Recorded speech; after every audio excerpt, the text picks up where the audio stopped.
할렐루야. 인터넷으로 또 예배드리는 우리 지체들 또 사랑하고 축복합니다.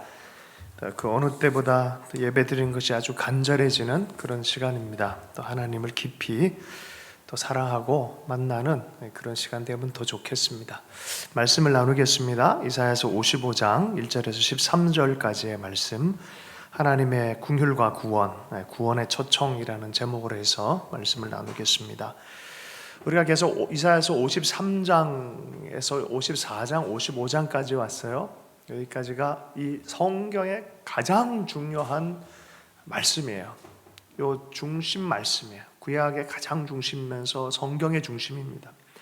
고난당하는 예수 그리스도, 하나님의 어린 양을 통해서 하나님께서 먼저는 이스라엘을 향한 구원과 회복을 약속하셨고요, 이것과 더불어서 온 열방에 대한 구원을 선포하신 거예요. 그래서 53장에 예수님께서 고통당하심으로 말미암아, 고난당하심으로 말미암아 이스라엘의 회복, 열방의 회복을 얘기를 하는데, 이게 요 분위기 전체가 요한계시록 맨 마지막, 요한계시록은 어디에 있습니까?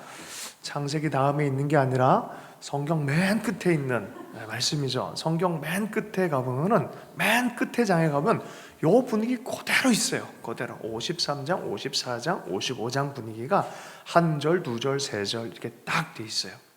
여러분, 맨 마지막에 책의 마지막 결어를 쓸 때는 아주 신중하게 쓸 거 아니에요.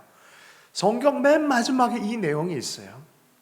살짝 한번 보면요, 요한계시록 22장 14절의 말씀에 보면, 자기 두루마리를 빠는 자들은 복이 있으니 이는 그들이 생명나무에 나아가며 문들을 통하여 성에 들어갈 권세를 받으려 함이로라.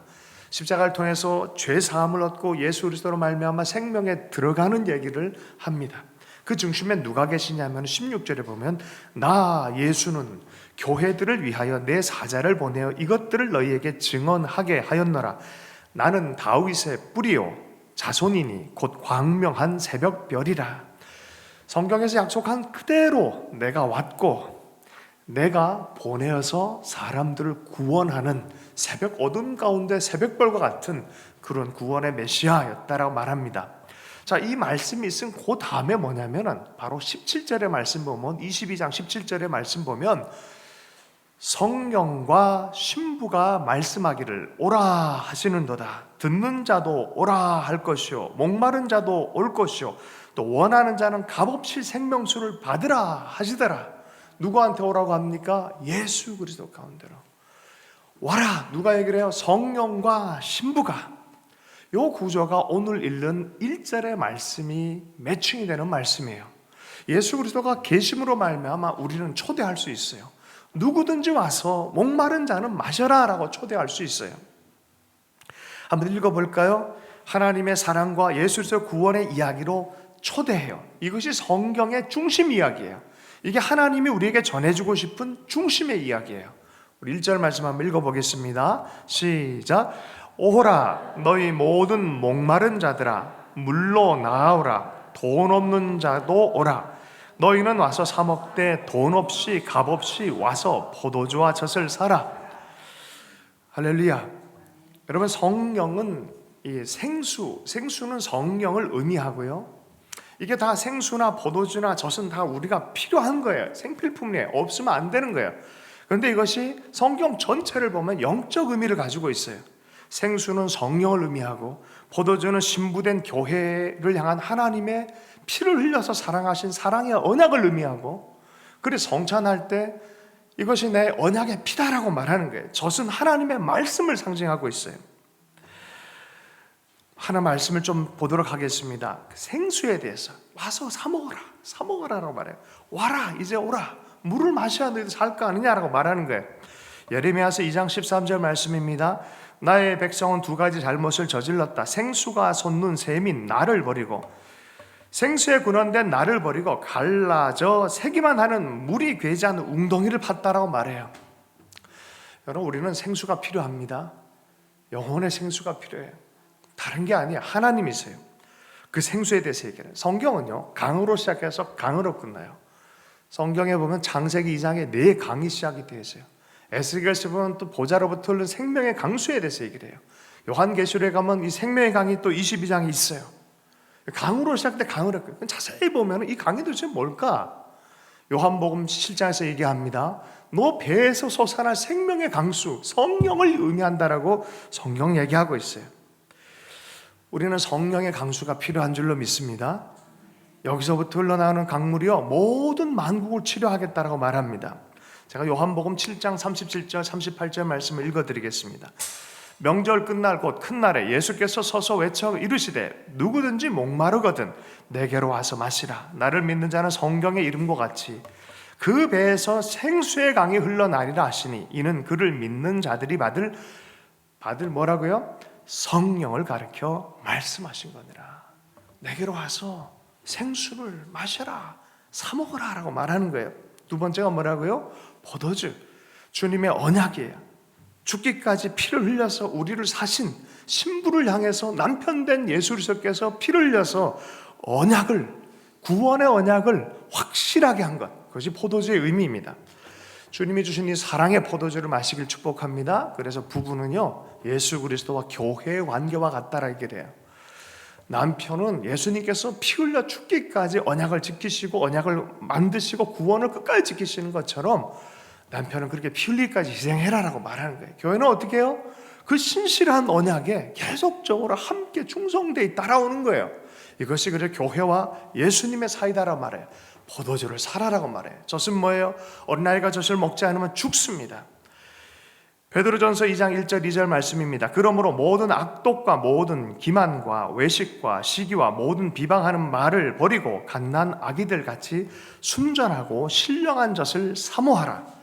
킹 제임스 버전에 보면 이것이 The sincere milk of word라고 되어 있어요. 말씀의 젖이라 얘기해요. 말씀을 먹어야 되는 거예요. 성경 전체에 보면은 이 생수와 포도주와 젖을 사서 너희들이 풍성해지길 원한다. 뭐예요? 하나님으로 말미암아 너희들이 살아나길 원한다는 거예요. 근데 좀 모순이 있지 않습니까? 값없이 살아. 이거 어떻게 말이 돼요? 값없이 사는데 이걸 어떻게 산다고 표현해요? 그죠? 값없이 사래요. 와서 사래요. 아니, 돈을 주는 게 사는 거 아닌가? 여기요, 모순점이 풀어진 게 있어요. 누가 지불했기 때문에 나는 값없이 사는 거예요. 누가 지불하셨어요? 예수님이 지불하셨어요. 십자가로 우리가 이것을 누릴 수 있는 모든 값지불을 하신 거예요. 자신의 삶을, 자신의 생명을 내 던지면서 값지불을 하신 거예요. 그러므로 우리에게 생수로 초대하고 구원으로 초대하고 신부된 교회로 초대하고 성찬으로 초대하고 하나님의 말씀으로 초대하는 역사가 일어난 줄로 믿습니다. 이것이 어찌 우리가 우리 능력으로 산 것입니까? 에베소에는 이렇게 얘기합니다. 에베소 2장 8절에서 10절 말씀에 너희는 그 은혜에 의하여 믿음으로 말미암아 구원을 받았으니 이것은 너희에게서 난 것이 아니요 하나님의 선물이라. 하나님께서 우리에게 선물로 아들 예수 그리스도를 보내주신 것입니다. 9절 말씀에 행위에서 난 것이 아니니 이는 누구든지 자랑하지 못하게 함이라. 우리의 능력이 아닙니다. 하나님이 예수를 통해서 하신 일입니다. 10절 말씀 우리는 그가 만드신 바라 그리스도 예수 안에서 선한 일을 위하여 지으심을 받은 자니 이 일은 하나님이 전에 예비하사 우리로 그 가운데 행하게 하려 하심이라. 예수님 통해서 오랫동안 예비하신 일이라는 거예요. 우리에게 행하실 선한 일, 우리를 통해서 이 십자가를 통해서 행하실 새로운 존재의 일들을 하나님이 하시길 원하는 거예요. 여러분, 그래서 구원받은 존재는 보통 인간이 아니에요. 하나님의 사람으로 거듭난 거예요. 아멘이십니까? 이 예수님의 신비를 받아들인 사람들은 구원의 반열에 들어간 사람들이에요. 하나님의 언약, 이게 하나님의 언약이에요. 누구든지 그 예수를 받아들이면 그렇게 될 거라고 말씀하는 거예요. 오늘 본문에 들어가서 2절 말씀을 한번 읽어보겠습니다. 2절 말씀 읽습니다. 시작. 너희가 어찌하여 양식이 아닌 것을 위하여 은을 달아주며 배부르게 하지 못할 것을 위하여 수고하느냐. 내가 내게 듣고 들을지어다. 그리하면 너희가 좋은 것을 먹을 것이며 너희 자신들이 기름진 것으로 즐거움을 얻으리라. 그러나 사람들은 이 하나님의 말씀과 하나님의 목소리를 주목하지 않으려고 그래요. 하나님의 의견, 수천 년 동안 구원의 의견을 말씀하셨는데 이 의견을 듣지 않으려고 그래요. 그래서 주님이 선지자를 통해서 내게 듣고 들어라 라고 권면하고 명령하고 있는 거예요. 저는 지금도 하나님을 주목하는 사람들은 헛수고나 뻘짓하지 않는 줄로 믿습니다. 하나님 집중 안 하면요 헛것을 위해서 일한다라고 성경은 얘기하고 있어요. 많은 사람들이 은을 주고 뭘 살려고 그래요. 금을 주고 은을 주고 돈을 주고 뭘 살 수 있다고 생각해요. 로또 1등 맞은 사람의 저주라는 영상이 있더라고요. 사람들이 돈이 많으면 행복하지 않다는 거 다 아는데, 많은 철학가들, 문학가들, 역사를 통해서 많이 증명하는데 이상하게 사람들은 그것이 있으면 행복을 살 거라고 생각해요. 영생을 살 거라 생각해. 그렇지 않습니다. 아니다라고 성경은 얘기해요. 그거 헛것이다라고, 헛수고한다라고 말합니다. 그거 아무리 해봐야 헛수고고 진짜 배부른 게 아니다. 행복하지 못하다. 영혼의 만족이 없다라고 말해요. 오병이어의 기적에서 예수님이 우리의 필요는 보셨어요. 우리도 육신으로 사는 자이기 때문에 먹고 사는 문제로 주님 외면하진 않아요. 그러나 궁극적인 영혼의 구원과 영혼의 행복은 그 먹고 사는 문제로 해결할 수 없다라고 성경은 얘기를 해요. 그러면서 예수님이 오병이어의 기적을 베푼 다음에 살짝 피해 가셔 제자들에게만 얘기를 해요. 참 이것을 알았으면 좋겠는데 라고 말하시면서 요한복음 6장에서 이렇게 얘기합니다. 진실로 진실로 너희에게 이르노니 믿는 자는 영생을 가졌나니 내가 곧 생명의 떡이다. 삼립빵이나 저쪽에 있는 빵이나 통일벼로 만든 뭐나 이런 게 아니다. 진짜 생명은 나를 먹는 거다. 표현이 이상하지만 그게 맞아요. 영적으로는 그게 맞아요. 그 말씀을 듣고 그분의 삶을 먹고 사는 게 바로 생명인 거야. 49절 너희 조상은 광야에서 만나를 먹었어도 죽었거니와 이는 하늘에서 내려오는 떡이니 사람으로 하여금 먹고 죽지 아니하게 하려는 것이니라. 요한복음 6장 55절의 말씀입니다. 내 살은 참된 양식이요 내 피는 참된 음료로라. 주님이 말씀하십니다. 이사야를 통해서 말씀하시면 내게 듣고 들을지어다. 내게 듣고 들을지어다. 좀 들었으면 좋겠다. 다른 곳에서 헛수고하지 않았으면 좋겠다. 주님의 말씀을 들으면 산다는 것입니다. 예수님을 들으면 살아난다는 것입니다. 여기에 진짜 예수님을 만난 사람의 만족과 즐거움이 있다라고 말합니다. 나병 환자들, 귀신에게 눌린 자들, 죄로 인해서 용서를 받아야 될 자들, 별별 죄를 다 진 인간들마저도 주님께 회개하고 나온다면 만족과 즐거움으로 새롭게 되어진다는 거예요. 누구든 예수를 바라보면 그를 따라가면 진짜 행복이 있다는 거예요. 지난 주간에 카톡에 메시지를 나눠줬어요. 우리 집사님 중에 한 분이 보내주셨다는 얘기 들었는데 그 이야기들이 널리 알려지면서 저도 이렇게 보게 되어졌어요. 감동됐어요. 코로나와 싸우는 지금 가장 이탈리아에서 많은 사람이 죽어나가는 롬바르디아 그 지역이 이탈리아 롬바르디아의 의사로 알려진 한 분의 이야기입니다. 이름이 율리안 우르반 38살의 의사였고 무신론자였습니다. 사람들이 죽어나가는 거예요. 그 가운데 75세에 목사님이 들어와서 여전히 환자인 상태에 들어왔는데 그분은 성경을 가지고 사람들을 위로하고 격려하고 기도해주고 자기들한테까지만 시간 날 때도 자기들에게도 기도해주는 그런 일들을 경험을 보면서 이 사람들이 자신들의 노력으로 끝까지 간 상태 절망 가운데 있을 때 무언가 모르게 하나님의 희망이 나타나고 하나님의 임재가 나타나는 걸 경험을 한 거예요. 자기는 무신론자였지만 지금은 하나님의 임재를 믿는다. 앞으로 이 도시가 어떻게 될지 이 사람이 어떻게 되는지 몰라요. 어떻게 될지도 진짜 모르는 거죠 지금. 그런데 편지의 말미에 이렇게 했어요. 그 목사님은 주님께 돌아가셨지만 현재 상황이 이어진다면 아마 우리도 곧 그분의 뒤를 따라갈 것입니다. 나는 6일째 집에도 들리지 못했고 언제 마지막 식사를 했을지도 모르겠습니다. 나는 지금 이 땅에서 나의 무용함을 깨닫지만 나의 마지막 호흡을 다른 이들을 돕는 데 줄 수 있기를 원합니다. 나는 나의 동료들의 죽음과 그들의 고통에 둘러싸여 내가 하나님께 돌아온 것에 기쁨이 넘칩니다.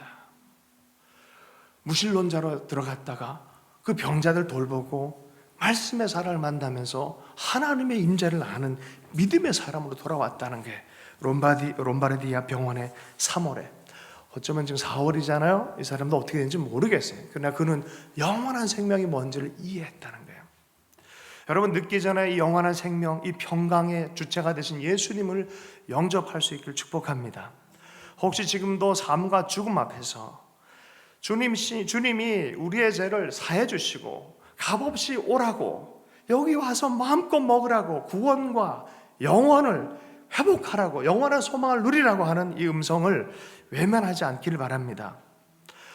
혹시 주변에 그런 분이 있다면 인터넷 통해서 우리 함께 잠깐 기도했으면 좋겠어요. 저를 따라서 함께 기도하면 좋겠어요. 예수님, 나의 죄와 죽음을 대신하셔서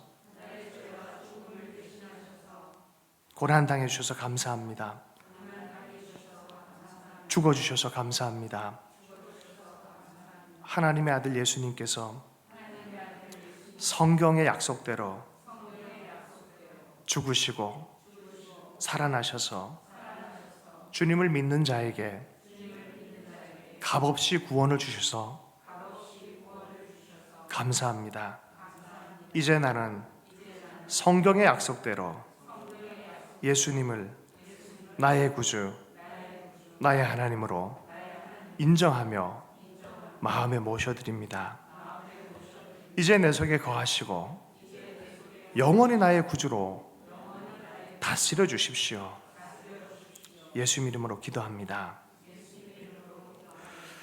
이것이 진심의 고백이라면 우리가 행하는 세례와 성찬은 효력이 있는 것이에요. 복된 효력이 있는 것이 되는 줄로 믿습니다. 그리스도인이 무엇인지 실제로 경험하며 사는 자들이 되는 줄로 믿습니다. 계속해서 말씀 보면요, 이 구원의 은혜는 그냥 어느 날 갑자기 만들어지지 않고 약속을 따라서 되어졌다는 얘기예요. 다윗을 통해서 약속한 것, 아브라함을 통해서 약속한 것, 이스라엘을 통해서 약속한 것, 계속적으로 주님께서 약속을 따라서 결국은 완성하신 거라고 말씀하고 있어요. 그래서 3절부터 5절까지의 말씀을 함께 읽겠습니다. 3절부터 5절까지 말씀 읽습니다. 시작. 너희는 귀를 기울이고 내게로 나와서 들으라. 영원한 언약을 맺으리니 곧 다윗에게 허락한 확실한 은혜니라. 보라, 내가 그를 만민에게 증인으로 세웠고 만민의 인도자와 명령자로 삼았나니, 보라, 내가 알지 못하는 나라를 내가 부를 것이며 너를 알지 못하는 나라가 내게로 달려올 것은 여호와 내 하나님 곧 이스라엘의 거룩한 이로 말미암음이니라. 이는 그가 너를 영화롭게 하느니라. 이사야 수백 년 전에 조상 다윗에게 세운 언약이 있어요. 시편 89편 3절 4절 말씀입니다. 주께서 이르시되 나는 내가 택한 자와 언약을 맺으며 내 종 다윗에게 맹세하기를 내가 내 자손을 영원히 견고히 하며 내 왕위를 대대 세우리로다. 예수 그리스도를 향한 궁극적인 방향성을 갖고 다윗계에서 쭉 내려와서 영원한 왕을 세우겠다는 거예요. 그래서 마태복음과 복음서의 족보를 보면 다윗으로부터 다윗 중심적으로 또 위에 아브라함 중심에서 또 아담 중심에서 쭉 내려서 다윗을 찍고 약속에 따라서 예수 그리스도까지 족보가 연결되어진 거예요. 뭐예요? 영원한 왕권을 세우겠다 하나님의 약속을 지키신 거예요. 인류를 향해서 구원하고자 하는 구원의 계획을 완성하시는 거예요. 복음서에서 말합니다. 그렇게 자꾸 이렇게 얘기 나오는 거예요. 복음서에서 다윗의 자손 예수 그리스도시요, 이 표현을 쓰는 거예요. 왕으로 오시는 그 다윗의 자손, 언약된 그분, 다윗의 자손 예수 그리스도시요, 메시아이신 예수 그리스도시요, 나를 불쌍히 여겨주십시오. 맹인에게 하나님께서 구원, 예수 그리스도께서 구원을 베푸십니다. 치유를 베푸십니다. 그게 맞은 걸 드러내시는 거죠. 마태복음 1장, 마가복음 10장, 나사렛 예수시란 말을 듣고 소리질러 이르되 다윗의 자손 예수여, 나를 불쌍히 여기소서. 여러분, 그냥 막 구원은 지어진 게 아니에요. 공교하게 지어진 게 아니에요. 오래전부터 약속된 거예요. 그리고 유대인의 왕으로 오겠다 그랬어요. 공교롭게 빌라도는 예수님의 명패를, 이 십자가의 명패를 뭐라 했습니까? 유대인의 왕. 요한복음 19장 19절, 빌라도가 배를 써서 십자가 위에 붙이니 나사렛 예수 유대인의 왕이라 기록되었도다. 동방박사도 와서 증언했어요. 여기 유대인으로 왕으로 나신 이가 누구냐? 그냥이 아니죠. 오래전부터 약속되어진 분이에요. 그런데 이분이, 이 이스라엘 사역하시는 분이, 이 언약대로 오신 분이 만왕의 왕으로 오시고 만주의 주로 오셨다라고 또 성경은 오래전부터 얘기하고 있어요. 요한계시록의 말씀에 보면 이 사역은 유대인만을 위한 게 아니라 온 인류 구원을 위한 사역이었다라 말합니다. 요한계시록 17장 14절의 말씀입니다. 그들이 어린 양과 더불어 싸우려니와 어린 양은 예수 그리스도를 가리킵니다. 어린 양은 만주의 주시요 만왕의 왕이심으로 그들을 이기실 터이요 또 그와 함께 있는 자들 곧 부르심을 받고 택하심을 받은 진실한 자들도 이기리로다. 진실한 교회도 이길 것이다라는 거예요. 여러분 이기고 계십니까? 예수 그리스도로 말미암아 여러분 삶의 신앙의 승리가 있길 축복합니다. 여러분 하나님 우리 예수 그리스도가 이기신 것처럼 우리도 이김으로 부르신 줄로 믿습니다. 이것이 다윗 언약을 통해서 드러난 거예요. 주님께서 이스라엘 그냥 두시지 않겠다는 거예요. 이 메시아를 통해서 이스라엘도 영화롭게 할 거다. 그 말씀을 통해 예수님을 드러냈잖아요. 여러분 이스라엘뿐만 아니라 온 세계를 향해서 하나님께서 구원하는 역사를 주시겠다고 합니다. 이스라엘이요 묘하죠. 최초의 12제자들도 다 유대인들이었어요. 그죠? 십계명과 많은 하나님의 법을 전달한 것도 유대인들이었어요. 그들이 예수님을 온전히 받아들였던 최초의 유대인들이었는데 국가적, 민족적으로는 받아들이지 못했어요. 안 받아들이니까 이게 이방인으로 향해서 확 흘러가 버리는 거예요. 구원 계획이 1순위가 2순위가 되고 2순위가 1순위가 돼버려요. 그런데 성경은 거기서 안 끝나요. 나중에 그 2순위가 1순위가 돼서 2순위가 된 이스라엘을 다시 세우는 때가 있을 거라는 거예요. 이 계획이 얼마나 놀라운지 지혜롭다라고 말합니다. 여러분 하나님 안에서 세워진 인생 되길 축복합니다. 여러분 1순위가 2순위 될 수 있고 2순위가 1순위 될 수 있어요. 주님을 사랑하고 주의 복음을 전하고 또 주님을 섬기며 살아가는 쓰임받는 인생 되길 축복합니다. 멈출 수 없는 사랑, 복음의 시대, 하나님께서 구원을 조건 없이 베푸시는 이 십자가의 구원의 시대가 열리겠다고 말하는 거예요.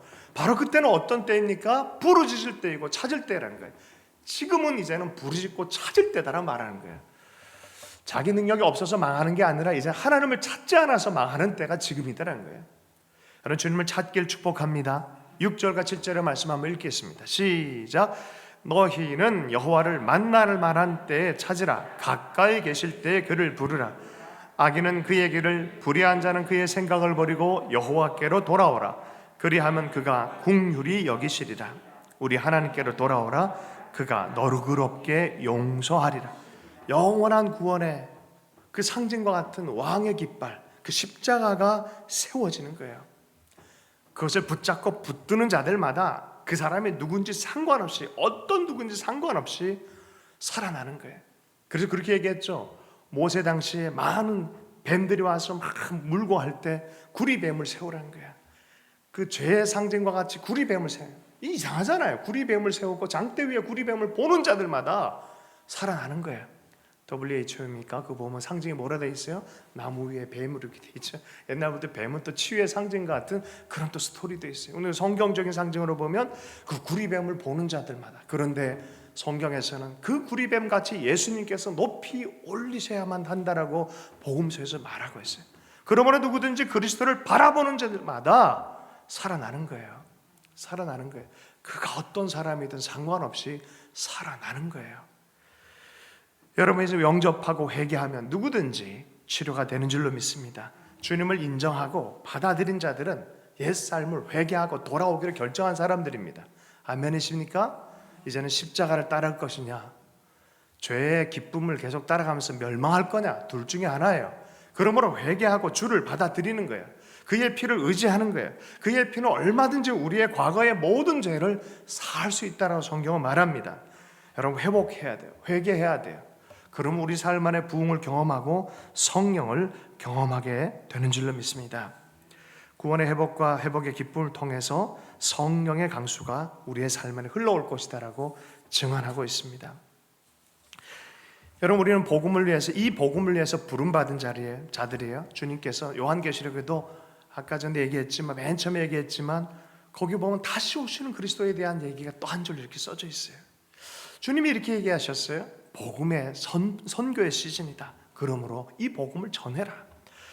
그 노인만 알지 말고 온 만민 열방 가운데 전하라는 거예요. 마태복음 24장 14절 말씀입니다. 이 천국 복음이 모든 민족에게 증언되기 위하여 온 세상에 전파되리니 그제야 끝이 오리라. 여러분, 제가 확실히 아는 것은 북한의 문이 열리고 이스라엘의 문이 열려서 많은 사람들이 예수께로 돌아오지 않는 이상 절대로 지금은 아닙니다. 지금 오시겠다 그래도 우리가 막아야 돼요. 주님 아직 아닙니다. 아직 저들을 더 구원해야 됩니다. 이게 주님의 마음이다라고 베드로서에서는 얘기를 하고 있어요. 자꾸 엉뚱한 시간 보면서 이상한 데가 있고 이상한 생각으로 시기만 보고 그렇게 행하지 않기를 바랍니다. 복음을 전하세요. 복음을 살고 복음을 전하고 복음을 보이는 주님의 삶을 살아가는 그런 삶이 되길 축복합니다. 이 말씀이 얼마나 세상 사람들과 차원이 다릅니까? 하나님의 말씀입니다. 따를 수 없는 지혜입니다. 이 구원의 복음의 말씀은 따를 수 없는 지혜고 사람의 생각과는 너무나 차원이 다른 생각입니다. 복음이 있고 성령이 있고 영적 능력이 있고 승리가 있는 것. 8절 9절 말씀을 함께 읽어보겠습니다. 함께 읽습니다. 시작. 이는 내 생각이 너희의 생각과 다르며 내 길은 너희의 길과 다름이라. 여호와의 말씀이니라. 이는 하늘이 땅보다 높음같이 내 길은 너희의 길보다 높으며 내 생각은 너희의 생각보다 높음이니라. 여러분, 이 구원의 방식이 나랑 좀 다른데 좀 능력 있는 사람, 똑똑한 사람만 좀 가야 되지 않나? 율법을 좀 지키는 사람, 최선을 다한 경건한, 그렇지 않다는 거예요. 내 길이 너희랑 다르다. 너희들 해봐야 안 된다. 내 길 방식이 있다라고 말하는 거예요. 여러분, 인간적인 똑똑함으로 일들을 해결하려고 하지 마십시오. 하나님의 성령의 흐름을 타고 하나님의 마음을 유지하는 것이 생명의 길인 것을 여러분 확신할 수 있길 축복합니다. 이게 축복이에요. 이게 축복이에요. 우리 마음 안에 주님을 사랑하는 뜨거운 열정이 있다면 우리는 안전합니다. 하나는 우리를 통해서 구원을 완성하실 뿐만 아니라 생명의 강수가 흘러가게 하신 줄로 믿습니다. 이것을 체험한 사람들이 이렇게 얘기해요. 시편 145편 3절 말씀입니다. 여호와는 위대하시니 크게 찬양할 것이라. 그의 위대하심을 측량하지 못하리라. 이 구원의 길도 참으로 놀랍습니다. 우리 삶에 매일마다 구원을 주시는, 실존적 구원을 주시는 성령의 역사도 참으로 놀랍습니다. 주님 날마다 말씀을 통해 나를 살리시는 것도 참으로 놀랍습니다. 이스라엘과 열방 구원시키는 하나님의 놀라운 지혜도 참으로 놀랍습니다. 사도 바울이 이야기합니다. 로마서 11장 33절. 깊도다 하나님의 지혜와 지식의 풍성하며 그의 판단은 헤아리지 못할 것이며 그의 길은 찾지 못할 것이로다. 영적인 사람들은 영적인 방법으로 살아야 될 줄로 믿습니다. 주님을 사랑하고 복음을 받아들이고 성령의 역사를 기대하고 기도하면서 사는 것입니다. 영적으로 보면요, 온 세상의 무게중심은 십자가의 예수 그리스도입니다. 골로새서와 빌립보서에 보면은 사도들이 이걸 정확하게 깨달았어요. 만물의 영적 중심은 십자가입니다. 그 중심은 예수 그리스도입니다. 여러분, 이 십자가가 빠지면 우리 삶은 껍데기와 같은 거예요. 그것 안에서 너희가 그분을 인정하고 기도와 성령으로 살아간다면 이것이 너희의 생명의 호흡이 될 것이고 능력이 될 것이다 라고 말합니다. 이것이 하나님의 길이에요. 성령 충만하길 축복합니다. 중보기도자 리즈 하월즈라는 분이 계신데 웨일즈의 성경학교에서 사역을 하신 분이에요. 아주 뛰어난 위대한 중보기도자란 별명이 있으세요. 제가 이분의 기도하는 이 사역지를 방문해서 맨날 웨일즈에 갈 때마다 억지로 거길 찾아갔어요. 7년 내내 한 해도 빠지지 않고 찾아갔고 그분이 기도했던 방을 찾아갔어요. 그 방의 이름이 뭐냐면 하늘색 방, 우리는 블루룸이라고 불렀어요. 블루룸. 어느 날은 거기 2층에 들어갔는데 2차 대전 말미 때부터 늘 거기서 국가를 위한 기도가 있었어요. 제가 아는 김종상 목사님이라고 들어가자마자 성령의 강타를 맞았어요. 꽈당 쓰러졌어요. 뒤로 쓰러지지 않고 그냥 앞으로 퍽 쓰러졌어요. 이거 뭐지? 나는 이게 민감하지가 못해가지고 이게 대체 무슨 일이지? 갑자기 무지개가 막 그 방 안에 유리창을 통해서 무지개도 비춰지고 우리가 참 하나님의 품 안에 온 듯한, 하나님께서 역사하는 성령의 기도가 뭔지에 대해서 다시 상상하게 하는 그 마음이 들었어요. 경건한 마음이 들었어요. 리즈 할제가 그랬어요. 2차 대전 때 독일과의 절체절명의 위기 상황에 기도했어요. 그리고 기도한 것은 우리처럼 페이스북이나 많은 컴퓨터나 뭐 인포메이션 통해서 받은 게 아니에요. 기도하면서 하나님이 적절하게 말해요. 물론 결정적으로 몇 번 틀릴 때도 있더라고요. 그걸 그대로 다 얘기했어요. 1940년에 2차 대전이 끝날 것이다 이런 얘기도 했다가 한번 그냥 명예가 죽기도 하고, 그러나 매 순간마다 기록들 정확하게 다 기록해놨어요. 자신의 실수와 자신의 회복과 이걸 다 기록해놨어요. 주변에 있는 사람이 이걸 썼어요. 그리고 결론은 뭐였냐면 하나님의 특별한 기도의 사역자였다는 거예요. 너무나 놀라운 기록이에요. 한 번 그랬답니다. 이제는 미국이 아직 끼어들지 못하고 프랑스는 점령당했고 독일과 유일하게 싸우는 것이 영국이었는데, 영국을 향해서 포탄 세례가 막 올 때 이 웨일즈 땅에도 포탄 세례가, 이 학교에 고아아이들도 데리고 있고 선교사 자녀들 데리고 생활하는데 여기서 포탄이 터지는 거예요. 그러니까 얼마나 많이 기도했겠습니까? 기도한 거예요. 하나님, 어떻게 하면 좋겠어요? 보호해 주십시오. 시편 91편 하나님 품으로 품어 주십시오. 붙들고 기도하는 도중에 갑자기 출애굽기 12장 13절 말씀이 오더라는 거예요. 그 말씀이, 내가 애굽 땅을 칠 때 그 피가 너희가 사는 집에 있어서 너희를 위하여 표적이 될지라. 내가 피를 볼 때 너희를 넘어가리니 재앙이 너희에게 내려 멸하지 아니하리라. 내가 그 피를 볼 때 넘어가리라 하는 이 말씀이 강하게 감동돼서 오더라는 거예요. 그 말씀 붙잡고 기도했는데 거짓말처럼, 제가 가보면 알지만 거기 되게 넓어요. 엄청 넓은데 포탄 하나 안 떨어졌대요. 그 밤에 엄청나게 막 소리도 있고 옆에 막 깨지고 펑펑, 아이들이 놀라지 않고 잘 잘 수 있도록 기도했는데 아이들이 그냥 아침에 일어나서 이러더래. 밤께 무슨 축포놀이가 있었냐, 이렇게 보고가 될 정도로. 여러분, 하나님은 여전히 역사하시는 분인 줄로 믿습니다. 그리고 전쟁의 맨 마지막 결정타가 뭐냐, 노르망디 전투였어요. 그 전에 덩케르트 전투, 두브르크 전투 이런 데서 많이 실패를 당했기 때문에 이것을 쉽게 말하는데 쉽지 않았다네. 그러니까 하나님 너무나 강력한 감동에서 이건 하나님께서 하신다. 그때 받았던 말씀이, 내가 직접 군대에 앞서서 가겠다. 내가 직접 군대 앞에서 가겠다 라는 하나님의 확답을 들었다는 거죠. 이것이 얼마나 용기가 됐겠습니까? 기도하고 선언하기 시작한 거죠. 도리스 로스코우라는 사람이 쓴 리즈 하월즈라는 책이 있어요. 다른 내용이 있어요. 거기서 이렇게 인용을 해요. 리즈 하월즈의 제자예요. 제가 한번 읽어드리겠습니다.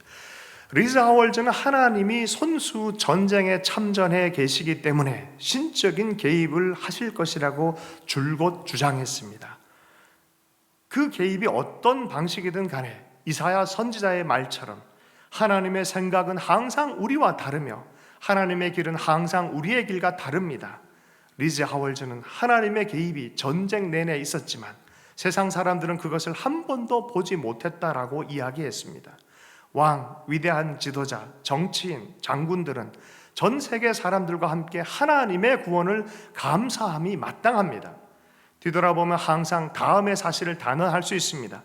위기의 순간마다 하나님이 개입하셔서 하나님이 우리를 인도하셔서 무엇을 구해야 할지 가르쳐 주시고 승리에 대한 확신을 주셨습니다. 지금 코로나19 사태가 마치 전쟁과도 같아요. 2차 대전 상황은 아니지만 여러분, 2차 대전에서 이렇게 기도했다. 왜 이것은 기도하지 않습니까? 마땅히 우리가 기도해야 될 영역이고 더 열심히 기도해야 될 영역인 줄로 믿습니다. 전쟁이 끝났을 때는 기도하며 감동받았던 모든 그런 어떤 열매들을 이들이 받았고요. 큰 감사가 올려졌고 찬송이 올려졌다고 합니다. 나중에 좀 관심이 있는 분들, 리즈 하월즈에 대해서는 기도하시는 분들은 많이 연구하시면 참 좋겠습니다. 여러분, 하나님의 방법은요 참 놀랍습니다. 신비합니다. 구원의 방식도 놀랍고요, 합력해서 선을 이루는 하나님의 솜씨도 놀랍고요, 지금도 역사하시는 성령의 역사도 놀랍습니다. 그것을 인정하는 자들 가운데는 계속해서 기도하는 불꽃이 타오르기를 원합니다. 10절과 11절 말씀을 읽겠습니다. 10절 11절 말씀 읽습니다. 시작. 이는 비와 눈이 하늘로부터 내려서 그리로 돌아가지 싹이 나게 하며 파종하는 자에게 종자를 주며 먹는 자에게는 양식을 줌과 같이 내 입에서 나가는 말도 이와 같이 헛되이 내게로 돌아오지 아니하고 나의 기뻐하는 뜻을 이루며 내가 보낸 일에 형통함이니라. 비와 눈이 복된 비와 눈이 돼서 소출과 양식을 위함 같이 하나님의 말씀은 이 영적인 살림, 영적인 구원, 하나님 역사의 구원을 반드시 하신다는 거예요. 반드시 하신다는 거예요. 여러분, 믿음이 흐려지지 않길 축복합니다. 주님은 지금도 살아서 역사하시는 분이십니다. 시편 119편 89편 말씀이 9절 말씀입니다. 여호와여 주의 말씀은 영원히 하늘에 굳게 섰사오며. 이사야서 40장 8절 말씀입니다. 푸른 마르고 꽃은 시드나 우리 하나님의 말씀은 영영이 서리라. 환경에 따라 이리 변하고 저리 변하는 게 아니에요. 말씀이 중심이에요. 말씀대로 세상은 또 진행되게, 하나님의 회복과 구원의 이야기는 진행되는 줄로 믿습니다. 살리는 말씀이 됩니다. 말씀이 양식입니다. 말씀이 진정한 형통을 가져줄 것입니다. 영적인 그리스도인들은요, 삶을 떠나서 살면 안 돼요. 무늬만 그리스도인들 많이 있습니다. 목사도 몇 개월 교회 안 나오면 비그리스도인처럼 됩니다. 우리의 어떤 레테르를 갖고 절대로 그리스도인이라고 착각하면 안 됩니다. 날마다 구원을 이루고 날마다 이 구원을 점검하며 주님께 믿음으로 말씀 앞에 반응하고 기도하면서 살아야 될 줄로 믿습니다. 그래서 주의 말씀을 받으면 헛되이 하지 않고 공허해지지 않습니다. 반드시 말씀대로 이루어지는 것은 우리의 개인의 삶에서, 또 교회 안에서, 가정 안에서, 민족 안에서 보기 시작하는 줄로 믿습니다. 다른 것에 유혹당하지 않길 바랍니다. 꽃들에게 희망을 이라는 어른을 위한 동화책에서 보면 이 애벌레가 행복을 찾아갑니다. 왔다 갔다 하다가 어느 날 보니까 큰 산이 있어요. 애벌레들의 산이에요. 머니 위에 올라가 뭐가 있는 것처럼 해서 막 자기도 열심히 각다기처럼 올라가 봤어요. 올라갔더니 뭐가 있어요? 아무것도 없는데 경쟁의 산이었어요. 짓밟으면서 막 올라가는, 그래서 크게 이룬 경쟁의 산이었어요. 그럼 내려와요, 실망하면서. 그러면서 한마디에 올라가, 왜 아무것도 없어, 아무것도 없어, 아무것도 없어, 아무것도 없어. 아무리 얘기해도 애벌레들이 들어주려고 하지 않아요. 계속 올라갑니다. 꽃들에게 희망이 되겠습니까? 애벌레가 나비로 변해야 희망이 되잖아요. 어떻게 나비로 변해요? 자기의 삶을 하나님 앞에, 말씀 앞에 반응하면서 우리가 영적인 그리스도인이 되는 것처럼 여기도 믿음 안에서 반응을 하더라고요. 꽃들에게 희망을, 삶의 중심에서 지금 여기서 반응하는 법을 배워야 될 줄로 믿습니다.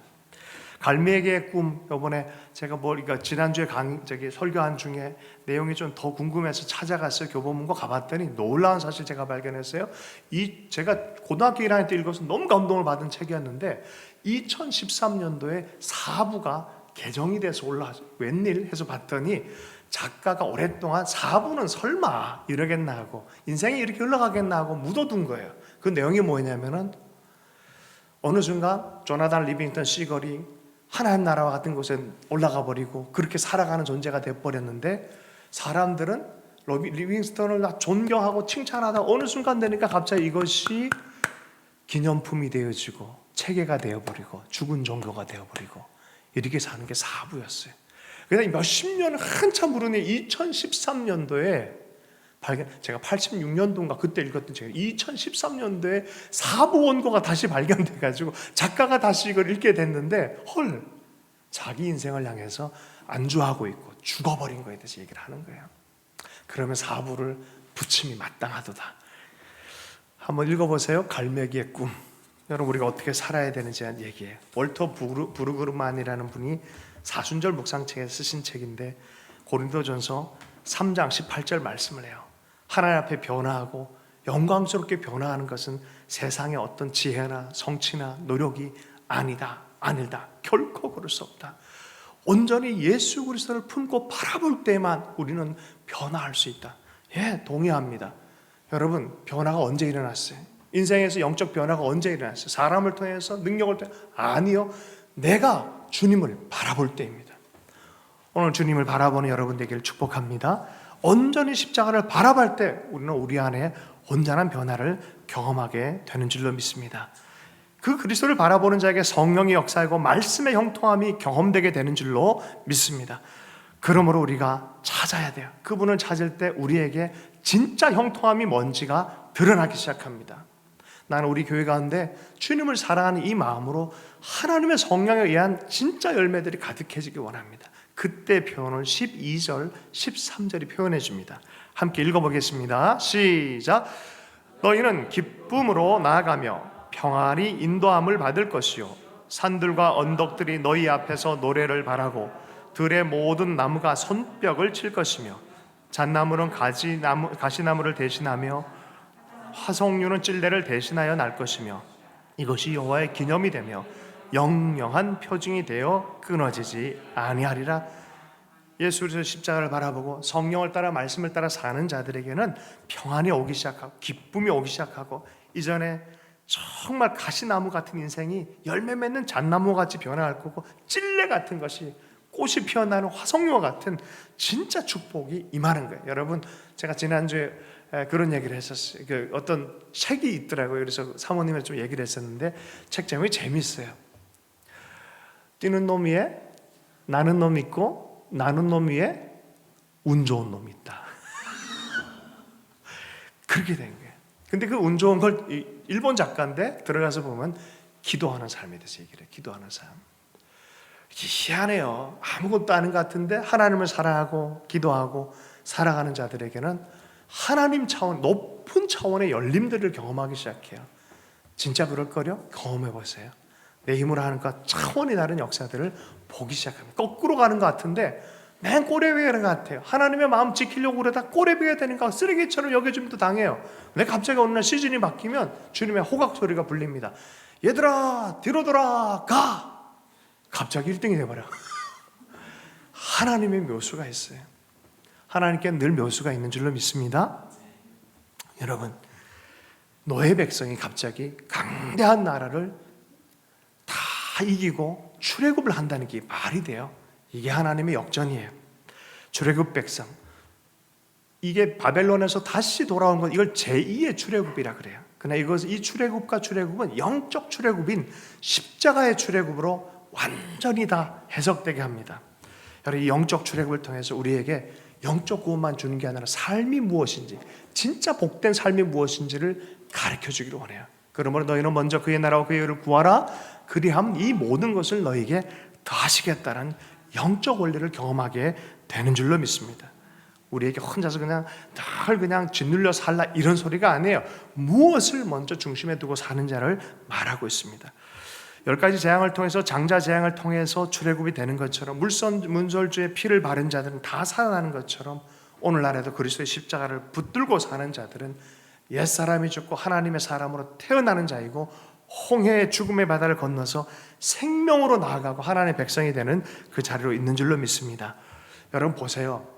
백성 한 명, 그 믿고 나온 어떤 자도 조그만 꼬마일지라도 노인일지라도 힘없는 자일지라도 뭘 경험하고 있어요? 바다를 가른 상태에서 건너가는 엄청난 기적을 일상으로 살아가는 거예요. 그런 그리스도를 붙들고 살아가는 자들에게 이러한 역사가 있는 줄로 믿습니다. 말씀을 좀 마무리하겠습니다. 코로나 시즌에 공교롭게 사순절이고 6월절 또 절기이면서 십자가와 부활의 시즌입니다. 사순절을 지키는 시즌입니다. 여러분, 주의 십자가가 깊이 새겨지는 우리가 되길 바랍니다. 주님이 개입하시면 도리어 용기를 갖고 진짜 신앙을 회복하고 승리가 무엇인지 경험하는 그러한 시즌이 되는 줄로 믿습니다. 말씀을 마무리하면서 오대원 목사님 페이스북에서 올린 글을 마지막으로 읽고 말씀 마치겠습니다. 1942년 2차 대전 때 C.S. 루이스라는 기독교 변증 교수님이 쓰신 글에 대해서 나눠주셨어요. C.S. 루이스가 이렇게 썼어요. 사탄은 늘 이렇게 한다는 거예요. 나는 분노, 두려움, 공포를 일으킬 것이다. 나는 사업을 닫게 하고 학교와 예배 장소와 스포츠 이벤트를 닫게 할 것이다. 나는 경제적 고통을 더하게 할 것이다. 예수님이 이렇게 얘기하신다는 거예요. 나는 이웃을 함께하게 할 것이다. 가정을 회복시킬 것이다. 나는 부엌에서 다시 저녁 식탁을 차리게 할 것이다. 나는 사람들 그들의 삶의 속도를 바르게 줄이도록 유도하고 진정한 삶의 일들에 감사하도록 할 것이다. 나는 나의 자녀들이 나를 의지하는 것을 가리키고 그들이 돈이나 물질적 자원을 의지하지 않게 할 것이다. 위기의 상황에는요, 진짜 의지할 분을 의지하는 것이, 이것이 돌파의 근거가 되는 줄로 믿습니다. 주신 말씀 붙들과 함께 기도할 때 이렇게 기도하십시다. 십자가의 영원한 생명의 복음, 예수 그리스도의 성령을 의지하며 살 때 우리 안에는 늘 새로운 차원이 열리고 새로운 삶의 시간이 시작되고 새로운 능력이 부어지는 초대장이 도달하게 되는 것을 여러분 믿으시면서 기도하십시다. 믿음으로 움츠리지 않고 멈추지 말고 일어나서 외치며 도리어 하나님 하실 것들을 새롭게 바라보는 생명의 시간으로 역사해 주십시오. 찬송과 능력의 시간으로 살게 해 주십시오. 이렇게 기도하도록 합니다. 기도합니다. 하나님 아버지 주신 말씀에서 감사합니다.